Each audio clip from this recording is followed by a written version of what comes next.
តែតវ៉ាក់សាមួយអូទាកវាតវ៉ាក់សាំងសួតដៃជើងបានចាប់ផ្ដើមហើយក៏ទៅលើកទី1ហេពេកយំឡើងផ្អើប៉ែតហ្មងទី2អភ័យទេដើរចុះឡើងប្រុយបាត់ដែរម៉ែពីក្រោយ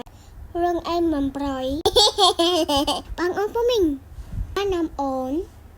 ទៅបតវ៉ាក់សាំងនៅវ៉ាក់សាំងលើកទី2ចាប់ផ្ដើមណាពីថ្ងៃទី4